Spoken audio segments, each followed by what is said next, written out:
प्रिय बालकों, आज सदाचार शिक्षा का 8वां दिवस है। आज सीखेंगे क्षमा। तो सुनिए एक दोहा और इसे लिखकर याद कर लीजिएगा। क्षमा बड़न को चाहिए,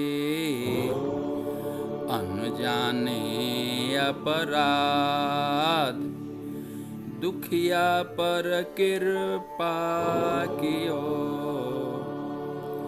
रणजित कीर्ति अगाध, रणजित कीर्ति अगाध।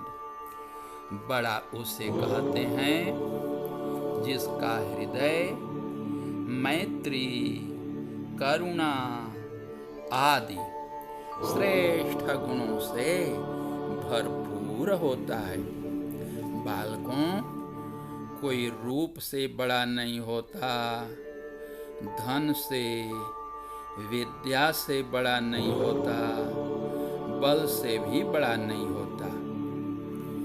बड़ा वह होता है जिसके विचार, जिसके व्यवहार, जिसके आचरण उत्तम हों, प्रशंसनीय हों, दूसरों को मार्ग दिखाने वाले हों, आदर्शभूत हों, उन्हें ही बड़ा कहा जाता है।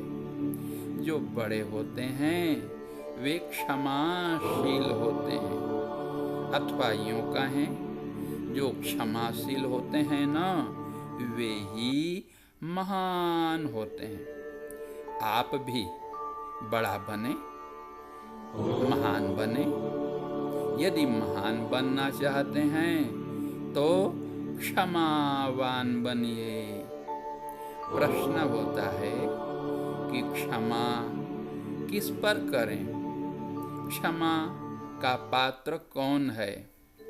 तो सुनिए, जो अपराध अज्ञानवश हो जाए, अनजाने में हो जाए, अपराध करने वाले की मनसा यह नहीं है कि किसी को मैं दुख दूं, पर चूक से, गलती से अपराध हो जाए तो ऐसे अपराध को क्षमा करनी चाहिए और अवश्य ही क्षमा करनी चाहिए। चूक हो जाती है बालकों से, चूंकि वो अज्ञानी होते हैं। बूढ़ों से अशक्ततावश होती है।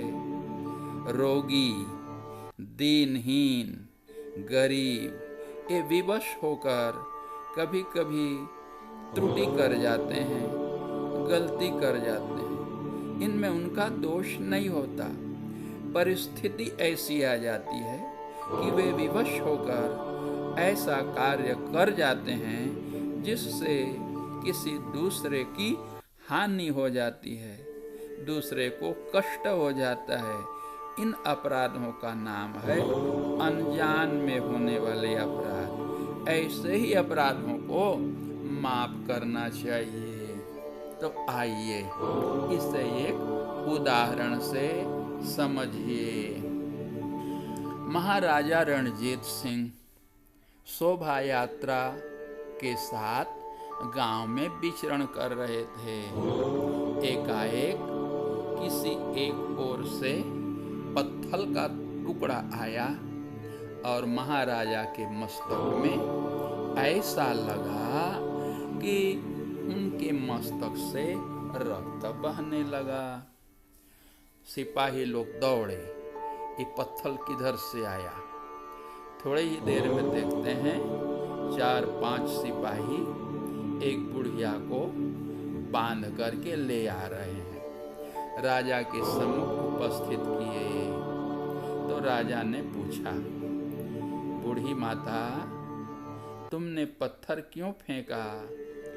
तो बूढ़ी माता भय से कांपती हुई बोलने लगी, हाथ जोड़कर दीन भरे शब्दों में बोली, महाराज मैं बहुत गरीब हूँ। मेरा बेटा 2 2 दिनों से भूखा है। वह भूख से रो पड़ा। उसके रुदन को देखकर मैं सह नहीं सकी। भला ऐसी कौन माता होगी जो अपने भूखे बेटे के आँखों के आंसू से द्रवीभूत न हो जावे।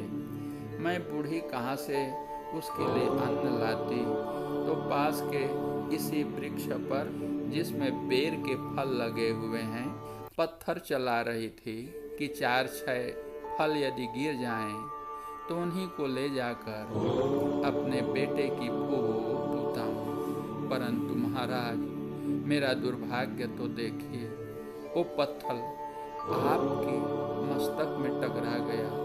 महाराज, यही मेरा दोष है और आपको कष्ट देना मेरे मन में नहीं था, मेरी मनसा ऐसी नहीं थी। इतना सुनते ही महाराज अपने रथ से उतर गए। बूढ़ी माँ के पास पहुँचे, उसके पीठ को थपथपाए, अपने उत्तरीय से उसकी आँखों के आंसुओं को पोंछे और कहा, माता, दुखी मत हो, मत दुखी हो। एक पेड़ जिस पर तुमने पत्थर चलाया, वह पेड़ जब तुम्हें कुछ फल दे सकता है, जो जड़ है, एक स्थान से दूसरे स्थान गमन नहीं कर सकता, सोच विचार नहीं सकता, वह यदि फल दे सकता है तो मैं तो मनुष्य हूँ, मनुष्यों में भी मनुष्यों का अधिपति राजा हूँ, मैं क्यों न फल दूँ। मंत्री को उन्होंने बुलाया और कहा, इस वृद्धा माता को 5 गांव दे दिया जाए और आज ही इसकी कार्यवाही होनी चाहिए। इस बात को सुनकर और लोग विचारने लगे और महाराजा से कहने लगे, महाराज, यदि आप ऐसा करेंगे तो दूसरे लोग भी आप पर पत्थर मारेंगे।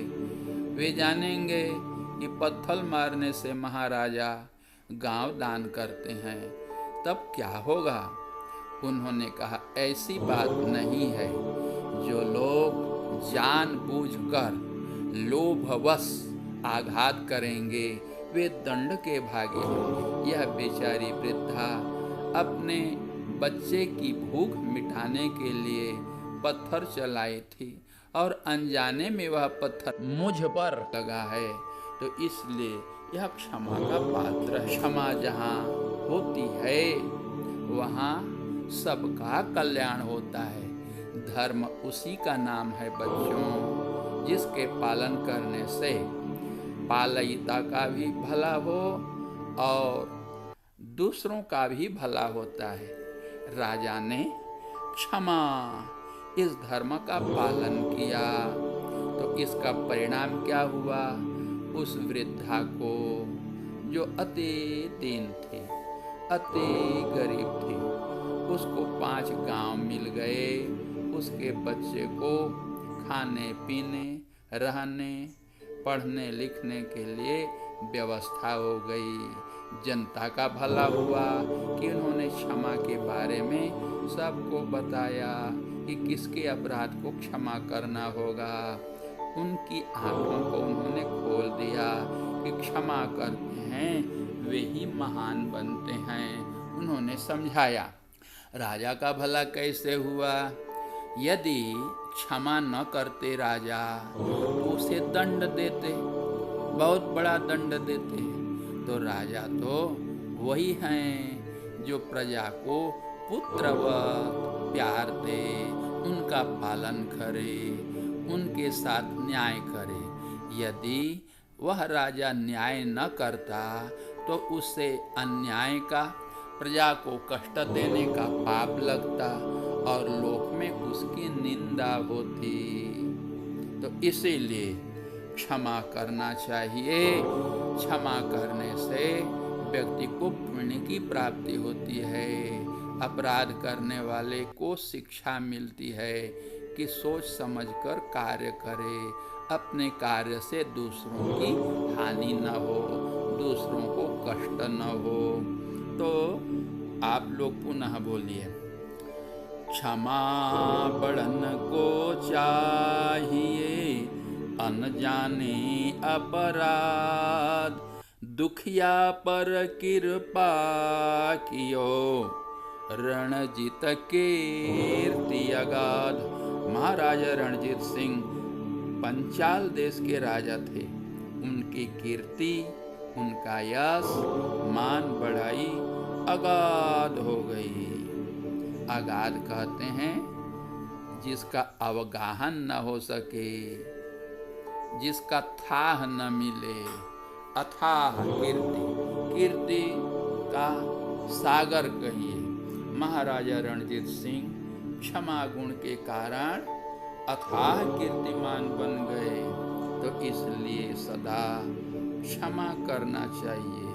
किंतु जो व्यक्ति जानबूझकर अपने स्वार्थ से, लोभ से किसी की हानि करे, किसी के घर में कोई नुकसान पहुंचावे, अपने राष्ट्र की क्षति करे, राष्ट्र पर आक्रमण करे, तो ऐसे लोगों पर क्षमा नहीं करनी चाहिए, उस पर उचित कार्यवाही करनी चाहिए।